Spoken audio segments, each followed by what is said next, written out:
Next, we have to discuss about register transfer. The most common way to represent a register is by using a rectangular box. So this is the rectangular box we have to use to represent a register. Within the rectangular box, we have to write the name of the register. To write the name of the register, we have to use capital letters, that is shown in the figure A. Sometimes we have to write the name of the register by using capital letters followed by a number, that is shown in figure C.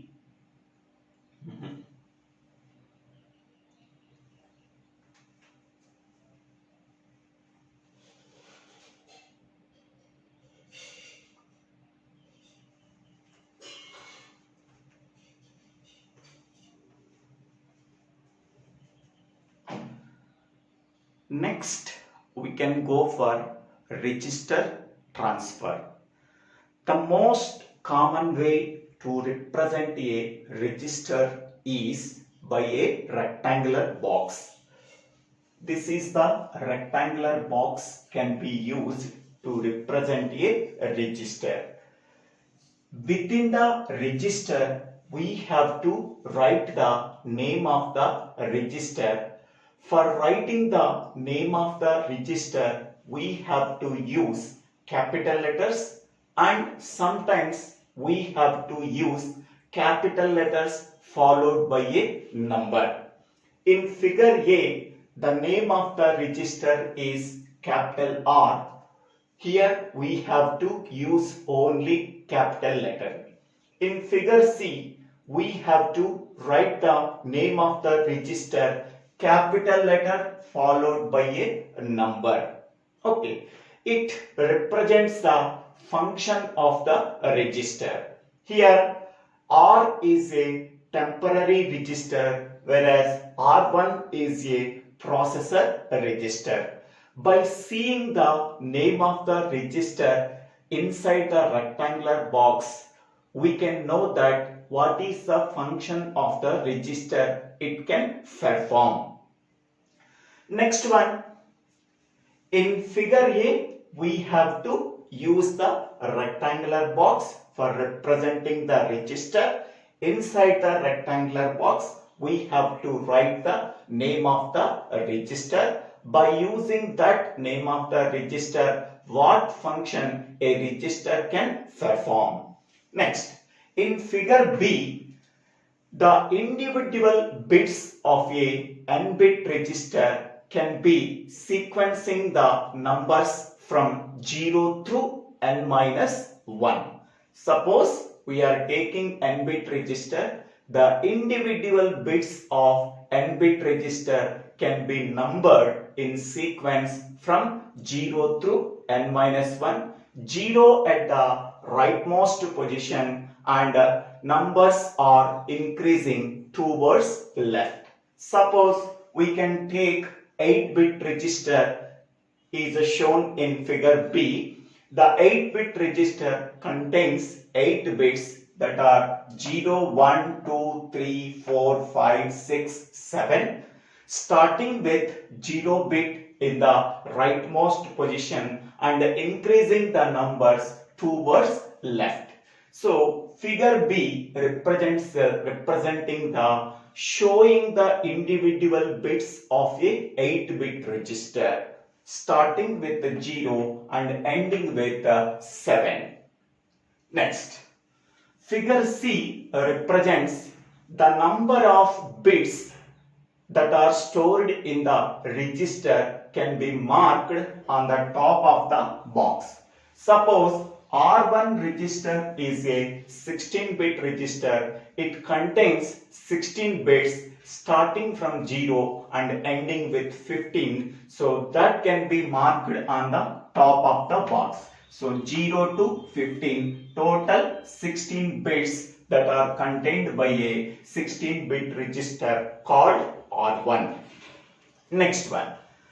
Figure D represents the 16-bit register can be divided into two parts. So 0 to 7 represents the lower order byte that can be denoted by capital L, and 8 to 15 denotes the higher order byte that can be denoted by capital H. So capital L stands for lower order byte. Bits starting from 0 to 7 can be represented by using lower order byte. Bits 8 to 15 can be assigned the symbol capital H. Capital H is nothing but higher order byte. Suppose we are taking a 16-bit register, the lower order byte can be represented by using PC of L or R, PC of 0 to 7. So these two representations we have to use for representing the lower order byte. Whereas higher order byte that can be represented by using PC of H or R, PC of 8 to 15. Okay, in this way we have to divide the number of bits in the register can be divided into two parts. The first part called the lower order byte that can be denoted by capital L. It represents the bits 0 to 7. The second part represents the higher order byte, that is 8 to 15, that can be represented by using capital H. In this way also we have to represent PC of 0 to 7 represents the lower order byte. PC of 8 to 15 represents the higher order byte. So these four figures, figure A, figure B, figure C, figure D, are the block diagram of a register. Okay, next one.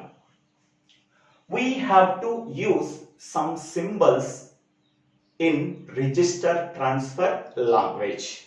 That symbols are, first one is letters and numerals. Here letters are used for representing a register in capital letters. Sometimes letters followed by the numbers also used for denoting a register. For letters representing figure A, for letters and numerals representing figure C. Both are used for representing the name of the register. Okay, example, MAR is the name of the register, that is memory address register. It contains only capital letters. Okay, sometimes for representing the name of the register we have to use capital letter followed by a number.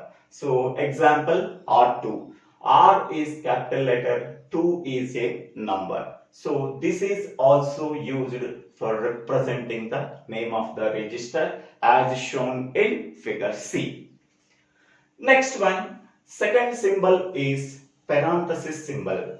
So the parenthesis symbol can be used to denote the part of a register. Okay, so PC of 0 to 7 represents the lower order byte. Next, the lower order byte of instruction register can be denoted by using this symbol.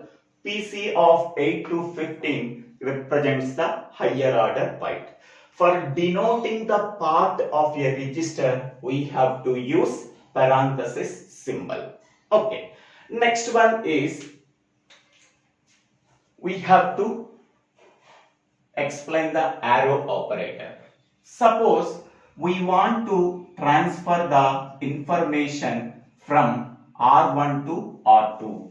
Okay, suppose we want to transfer the content of register R1 into register R2. For that purpose, we have to use arrow operator. Arrow operator can also be called as replacement operator.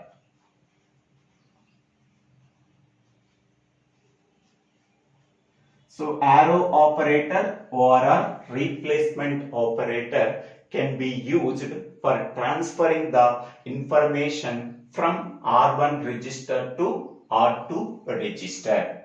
Okay. So arrow operator representing the transfer of information from R1 register to R2 register. Okay. Next, fourth one is comma operator. Suppose two micro operations can be done at the same time under a same clock pulse. That two micro operations are separated by a comma. So for example, this is one micro operation, this is another micro operation. The content of register R1 is transferred to register R2. This is first micro operation. The content of register R2 to R1, this is another micro operation. These two micro operations can be done at the same time under a same clock pulse.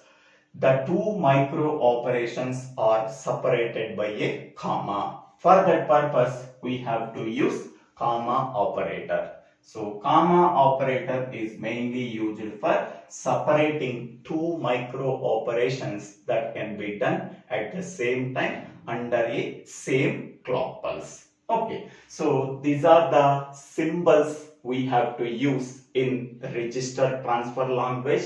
And what is the description of each and every symbol and are the examples of each and every symbol. Next one is, so for transferring the information from R1 register to R2 register, for that purpose we have to use arrow operator. Arrow operator can also be called as a replacement operator. Another variation is, suppose we want to transfer the content of register R1 to register R2 under a predetermined control condition. So for that purpose we have to use if then statement. So that is, if P is equal to 1, then R2 arrow mark R1. So this statement can be used for under a predetermined control condition. The content of register R1 can be transferred to register R2. Whereas in the case of this statement, there is no predetermined control condition. Only the content of register R1 can be transferred to register R2. But in this statement, under a predetermined control condition, that is P is equal to 1, then only we can transfer the content of register R1 to register R2. If this condition is failed, there is no transfer the content of register R1 to register R2. Whenever this condition is true, then we have to transfer the content of register R1 to register R2, where P is called as a control signal. It contains either 0 value or a 1 value. When P value is equal to 1, only we can transfer the content of R1 register to R2 register. So this if then statement can be represented in symbolic form in register transfer language by using this one, P colon R2 arrow mark R1. Okay, so here I am writing P colon R2 arrow mark R1, where P is called as a control function that can be generated in the control section. When P value is equal to 1, the content of register R1 can be transferred into register R2. This is the statement we have to use in register transfer language. Under a predetermined control condition p value is equal to 1, we can transfer the content of register R1 to register R2. So this statement we have to use only by using if then statement. We have to transfer the content of register R1 to register R2 under a predetermined control condition. So this statement can be represented in RTL by using this statement. Next one. For performing this operation, we have to use some hardware logic circuit in register transfer language. Okay. For performing the content of register R1 is transferred into register R2 under a predetermined control condition, that is a control function p value is equal to 1. Here we have to use colon symbol. Okay. To perform this operation, we have to use some hardware logic circuit in register transfer language. So this is the block diagram of hardware logic circuit for transferring the content from register R1 to register R2 when p is equal to 1. Okay. So here this is R1 is source register and R2 is destination register. The n outputs of register R1 can be connected to n inputs of register R2. That means we are transferring any number of bits from register R1 to register R2. Next one. Register R2 has a load input that can be activated by a control variable P that can be issued by the control circuit. The control circuit can issue a control signal. The control signal can contain the either 0 value or 1 value. The control signal can also be called as control variable P. Okay, so the control variable P activates the load input of register R2. The control variable P can be synchronized with the same clock pulse that can be applied at the register R2. Next, the control variable P activates the load input. At that time, the content of n bits of register R1 is loaded into register R2 in parallel fashion when control variable P is equal to 1. Okay. Next, this is the block diagram and it is the timing diagram. Okay. So this is the clock pulse. Here this is the load input. Okay. So here this is a positive clock pulse t and this is the next positive clock pulse t plus 1.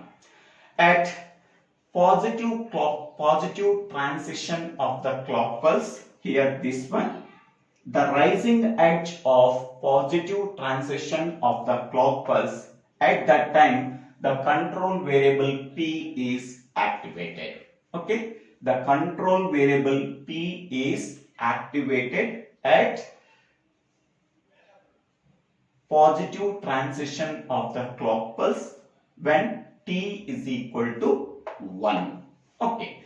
Next one, at next positive transition of the clock pulse at t plus 1. So the load input is activated. Whenever the load input is activated by the control variable P, so n bits of register R1 can be transferred to register R2 by applying the clock pulse at register R2. Okay, so in this positive transition of the clock pulse T, only load input, only control variable P is activated. Whenever the control variable P is activated, that is P is equal to 1, it activates the load input at next positive transition clock pulse at T plus 1. At that time, so we are transferring the n bits of register R1 to register R2. Once the transfer is complete, the transfer operation is completed, again control variable P go back to the 0 at T plus 1. Okay, here 2 points we have to keep in mind. At which time the control variable P is activated. The control variable P is activated at positive transition of the clock pulse when T value is equal to 1. Next one, at which time the load input is activated. The load input is activated at next positive transition of the clock pulse at T plus 1, the load input is activated.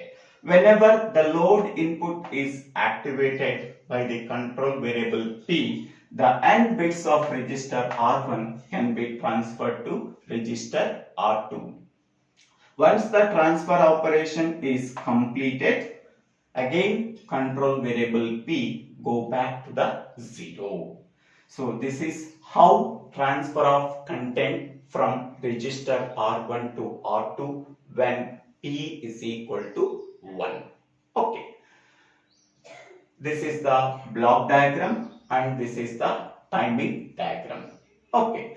Next, another one is T colon R2 arrow mark R1 comma R1 arrow mark R2. Here this is one micro operation, this is another micro operation. These two micro operations can be done at the same time under the same clock pulse. For that purpose we have to use comma operator when T value is equal to 1. That means when T value is equal to 1, these two micro operations can be done at the same time under the same clock pulse. Okay, here only one micro operation can be done when P is equal to 1. The content of register R1 is transferred to register R2. Here we have to use two micro operations can be done at the same time under the same clock pulse provided that T value is equal to 1. When T value is equal to 1, these two micro operations can be done at the same time under the same clock pulse. Okay, so this is the description of register transfer language. In previous, I am explaining register transfer language.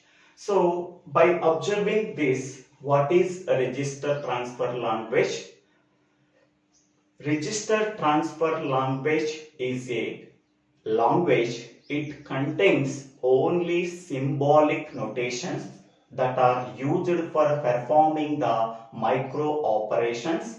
That micro operations can be performed on the data stored in the registers. Okay, that means whatever the micro operations we have to perform, that micro operations can be performed on the information stored in the registers. That can be represented in symbolic notations. So all these symbolic notations are used in a particular language. That particular language is a register transfer language. Okay, so register transfer language contains some symbolic notations. That symbolic notations are used for performing the micro operations. That micro operations can be performed on the data or information stored in the registers. So that can be called as register transfer language. By using this symbols in register transfer language, how register transfer can be done. That means how to transfer the information from one register to another register, that can be explained in this diagrams. Okay, I hope all of you understanding this video. If you have any doubts, please put your doubts in the comment section. I will try to clarify your doubts. If you really like this video, please subscribe my YouTube channel, So Divyala Srinivasa Rao. After subscribing my YouTube channel, click on the bell icon to get the future updates in my YouTube channel.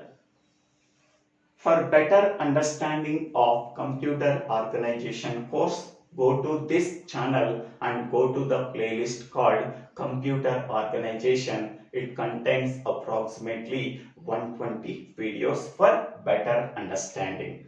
Thank you one and all for watching this video.